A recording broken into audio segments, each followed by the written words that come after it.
Running a business is tough, but it becomes a nightmare when someone deliberately tries to sabotage you. Imagine arriving at work one morning, ready for a busy day, only to find a massive semi-truck blocking your entrance. Your customers can't get in, and your deliveries can't be made. And the worst part? It was all done on purpose by a jealous competitor who was desperate to take you down. This is exactly what happened to one small business owner when his entitled neighbor decided to play dirty. But what she didn't realize was that her stunt would backfire spectacularly. From police involvement to legal battles, this showdown turned into a full-blown war, and she ended up paying the price. Let's dive into this insane story of greed, sabotage, and ultimate karma. So I'm a 38-year-old male who owns a small organic grocery store called Fresh and Local Market in downtown XYZ. We've been operating for about 4 years now, and things have been going really well. We work directly with local farmers, have a rooftop garden where we grow some of our own produce, and run weekly cooking classes. The community has been incredibly supportive, and we've built up a loyal customer base. The problem? My neighbor Karen, mid-50s, who owns Business XYZ, one of those dying overpriced grocery stores about 3 blocks away. She's been giving me grief ever since I opened, claiming that I'm stealing her customers. Look, I get that competition can be tough, but I'm just trying to run my business here. Her store honestly isn't doing great. The produce is often wilted, the shelves are disorganized, and their prices are actually higher than ours for lower quality stuff. This morning I arrived at 6 a.m. to prep for our morning delivery, and there was a massive semi-truck completely blocking both our main entrance and the loading dock. No company markings, no delivery notice, just nothing. It was strategically parked to make it impossible for customers to get in or for a produce delivery to arrive. I immediately recognized it as one of Karen's delivery trucks. She has a small fleet for her store. I tried calling her multiple times, but she wouldn't pick up. Finally, I walked over to her store to confront her. The conversation went something like this. "Me, Karen, you need to move your truck right now. You're blocking my business illegally." Karen with a smug smile. "Oh, am I? That's funny because I don't see any no parking signs there. Maybe if you weren't stealing all my customers, I wouldn't need to park there." "Me, this is not a game. You're preventing my deliveries and customers from accessing my store. I will have to call the police and have it towed." "Karen, go ahead. My brother-in-law's on the city council. Nothing will happen. Maybe this will teach you to stop undermining established businesses in this town." I took photos and videos of everything, the truck's position, my conversation with Karen, timestamps of my calls to her. I've already lost this morning's delivery of fresh produce. They had to return to the farm, and I've had multiple customers turn away because they couldn't park. What are my legal options here? I know I can call it in, but I want to make sure I'm covering all my bases legally. She has cost me thousands in lost business today alone, and I'm worried she'll try something like this again if I don't handle it properly. And yeah, guys, if you have any advice for OP, let me know what you would do in this situation. I'm really curious. Comment one former property manager here. Call the police and the non-emergency line and a towing company immediately. The truck is illegally blocking access to your business and loading dock. Also, take photos of everything and document all losses, turn away deliveries, customers who couldn't access your store. Save any security camera footage you have. You'll want this documentation for both insurance and potential legal action. Comment 2. LOL. Just slash her tires. That'll teach her. Well, guys, indeed that would teach her. But then again, that would open OP up to potential issues with the police. Comment 3. Nakat, not a lawyer but a business owner here. File a police report immediately. What she's doing could constitute tortious interference with business relations. Either way, document everything, all losses, customer complaints, delivery issues, and keep the communication with her in writing going forward. You might have a solid civil case here. Comment 4. From experience working with city planning, most areas have specific regulations about blocking loading docks. Check your local ordinances. Also, if she admitted to deliberately blocking your business, that's a whole different legal issue than just illegal parking. Comment 5. Bro, just tow it. Why are you even asking Reddit? And he's kind of right there. Comment 6. Lawyer here. You need to call the police. File a report, have it towed legally through a licensed company, document all losses, and send her a certified letter demanding that she cease and desist this behavior. Also, consider filing for a temporary restraining order if this is part of a pattern of harassment. This isn't just about today's incident. You're establishing a paper trail for what could become a larger legal issue. Comment 7. Have you tried talking to her boss? Corporate might want to know how their franchise owner is behaving. OP's update. Thanks for all the advice, everyone. I called the police non-emergency line and a towing company. While waiting, I documented everything and started calculating losses. The police arrived first and confirmed the truck was illegally parked and blocking a business entrance and loading dock. Here's where it gets better though. Karen showed up just as the tow truck was getting into position. She started screaming about how she would sue everyone involved. The police officer, bless him, just calmly informed her that she was breaking multiple ordinances and could either move the truck immediately or have it towed at her expense. She refused to move it, claiming that she lost the keys. The officer wasn't having it though, and authorized the tow. The whole time Karen was recording on her phone and threatening to call her lawyer. But now she's escalating. She's posted negative reviews about my store online, and I've heard from other business owners that she's trying to organize a boycott.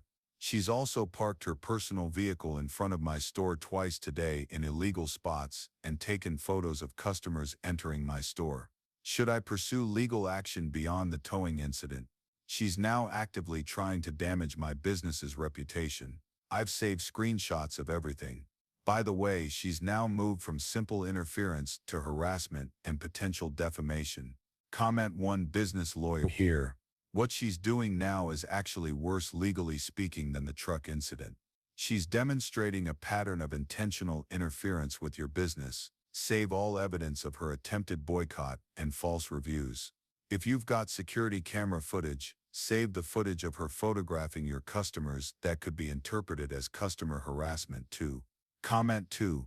It sounds like someone needs a restraining order. Comment 3. The fact that she's doubling down after police involvement is concerning. Consider sending a cease and desist through a lawyer. The letter itself might not have legal weight, but it shows that you're serious and creates a paper trail. Thank you for the advice. It's been 3 weeks, and I wanted to update everyone on how this situation got resolved. Following your suggestions, I hired a business attorney who specializes in commercial disputes. I had them send a formal cease and desist letter regarding both the harassment and false reviews, and filed for a temporary restraining order based on the pattern of harassment. I kept meticulous records of all interactions and losses. The cease and desist letter really got her attention, especially when my lawyer included documentation of all her actions and the potential legal consequences. We also included an itemized list of damages from the truck incident, lost deliveries, customer receipts from the same day last week showing lost business, etc. But Karen decided to ignore the letter. Not only that, but she doubled down and started telling people that I was threatening her. She even called the health department on us for a surprise inspection, which we passed with flying colors, by the way. Our rooftop garden actually impressed the inspector. Here's where karma kicked in. Remember that city council brother-in-law she bragged about? Well, it turns out he's no longer on the council, and the current members were very interested in hearing about a local business owner using semi-trucks to deliberately block competitors. The city got involved after multiple complaints. It turns out we weren't the only business she had harassed, just the most recent. They then launched an investigation into her store's compliance with various ordinances. Suddenly, Karen had bigger problems than my successful business. Her store had multiple violations that would require expensive repairs to fix. The final straw was when she tried to claim in her online posts that our produce was unsafe and illegally sourced. My lawyer said this was textbook defamation per se, since it was attacking our business practices with provably false statements. So we filed a defamation lawsuit. Karen finally broke when her own corporate headquarters got wind of everything, thanks to the user who suggested contacting them. They were not happy about the potential liability and negative publicity, so they gave her an ultimatum: either sell her franchise or they would terminate her contract. So she's now selling her store to another franchisee. The new owners seem much more professional and have already reached out to discuss ways we can coexist as businesses. They're planning to focus more on bulk and conventional groceries while respecting our niche in organic and local produce. As for the legal stuff, we settled out of court. The terms are confidential, but let's just say it covered all our losses and legal fees. She's also had to publish a retraction of her false statements and remove all negative reviews. The best part though, our business is doing better than ever. The community really rallied around us during all this, and we've gained quite a few loyal customers. We're even expanding our rooftop garden and adding more cooking classes to meet the demand. Thanks again for all the advice. Sometimes standing up to bullies really does work out in the end. The next one is when I moved into my suburban neighborhood. I expected peace and quiet. Instead, I walked into a petty dictatorship run by our HOA president, Todd. Todd was the worst kind of leader, the kind who loved power but hated accountability. Which, by the way, sounds like every HOA ever. He enforced ridiculous rules, like fining people $200 for leaving their trash cans out a minute past 9 a.m., but blatantly ignored the rules when it suited him. His own yard was a mess of unpermitted structures, and his fence was taller than allowed by city ordinances. But Todd's true sin, using the HOA as his personal piggy bank. At first I tried reasoning with him. My fence was slightly off color because the approved stain wasn't available, and he fined me $500. I explained, provided receipts, and asked for leniency. Todd smirked and said, "Rules are rules," before walking away. That's when I decided I would take him down, not with screaming or public arguments, but methodically, legally, and in a way he would never recover from. Todd's first mistake was underestimating me. I volunteered for the HOA board under the guise of wanting to get involved in the community. I played the part of the eager, naive newbie perfectly. For 2 years I attended every meeting, quietly observing how Todd operated. I learned that he controlled the board by bullying other members and burying them in paperwork. He would push through votes when only his allies were present and conveniently lose paperwork submitted by dissenting homeowners. I kept my head down, took detailed notes and waited. My goal was to outlast his term as president so I could begin making changes. Then I discovered Todd's second mistake. He wasn't just a bully, he was a thief. Todd loved to brag about how he kept the HOA's finances in order, but something didn't add up. The annual HOA fees were high, much higher than in similar neighborhoods, but the common areas were falling apart. The pool was closed half the summer due to maintenance issues, and the landscaping looked like it hadn't been touched in months. I started digging. As stage 1, I became treasurer to gain access to all the accounts. But Todd was notoriously cagey about sharing financial details. I asked for the budget during a meeting, and Todd laughed it off, saying, "Don't worry, I've got it under control."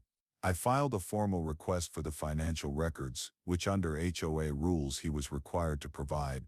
Weeks went by with no response, and that's when I started talking to neighbors. It turned out I wasn't the only one suspicious. Over a dozen homeowners had requested access to the budget over the years only to be ignored. One neighbor claimed that Todd had used HOA funds to install a new patio at his house, while another swore that he'd seen Todd's kids at the community pool during its maintenance closure. Armed with these suspicions, I filed a formal complaint with the HOA board, forcing Todd to provide the records. He stalled, but I wasn't backing down. When Todd finally handed over the financial documents, they were a mess. Invoices were missing, payments were mislabeled, and some expenses were downright bizarre, like a $15,000 landscaping fee paid to a company that didn't even exist, and thousands spent on administrative costs with no explanation. I cross-referenced the HOA's bank statements with public records and found the smoking gun. Even better, I discovered that Todd had been inflating contractor fees, pocketing the difference, and splitting the profits with his buddy, a shady contractor who handled most of the HOA's maintenance. I compiled everything into a detailed report, complete with spreadsheets, photos, and notarized statements from neighbors who'd seen Todd's antics firsthand. I waited for the annual HOA meeting, which was typically a snooze fest attended by only a handful of homeowners. But this time I made sure people showed up. I spent weeks knocking on doors, explaining what Todd had been up to. I didn't share everything, just enough to get people angry and curious. On the night of the meeting, the room was packed. Todd started the meeting like usual, droning on about how difficult it was to manage the HOA and how much he'd sacrificed for the community. That's when I stood up. I calmly asked if he could explain some discrepancies in the budget. Todd laughed nervously and said, "I don't think this is the time or place," I replied. "Actually, Todd, it's the perfect time." I handed out copies of my report to everyone in the room. The mood shifted instantly. People started reading, whispering, and then shouting. Todd tried to regain control, but it was too late. I called for a vote to remove him as president, and by the end of the night, Todd was out. After Todd was removed, we hired an independent auditor to go through the HOA's finances.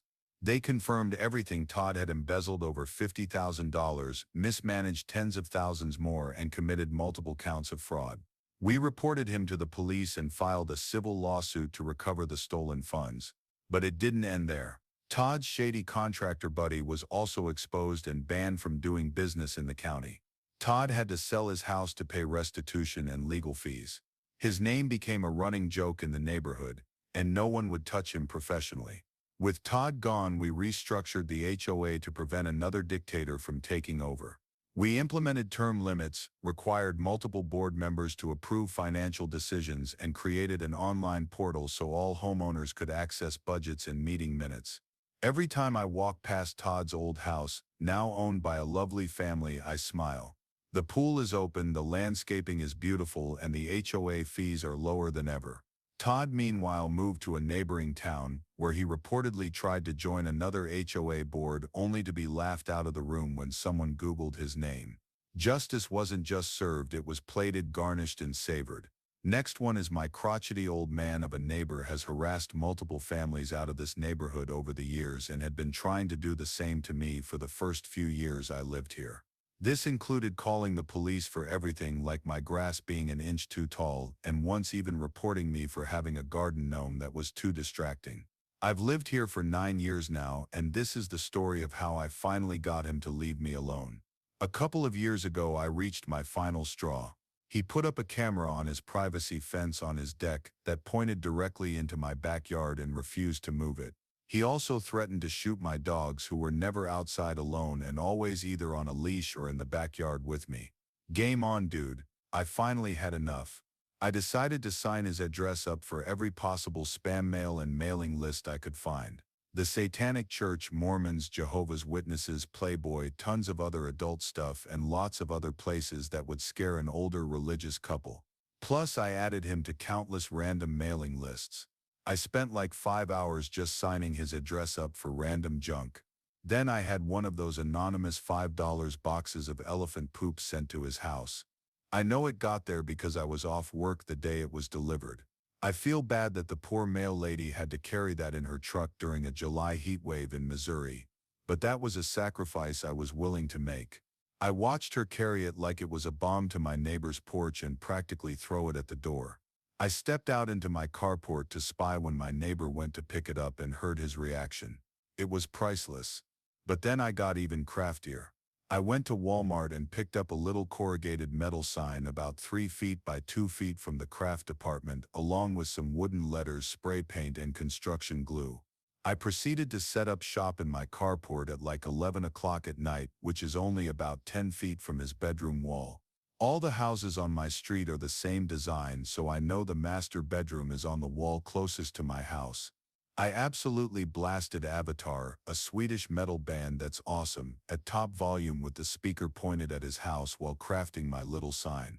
I could see through the trees and between the houses to the next street over, the one you have to take to get to my dead-end street, and kept an eye out until I saw a cop car coming. I turned off my lights and music and went inside for about 20 minutes. The cop didn't even knock on my door because by the time he got there, there was no noise complaint to act on. After he left, I got back to crafting and blasting music.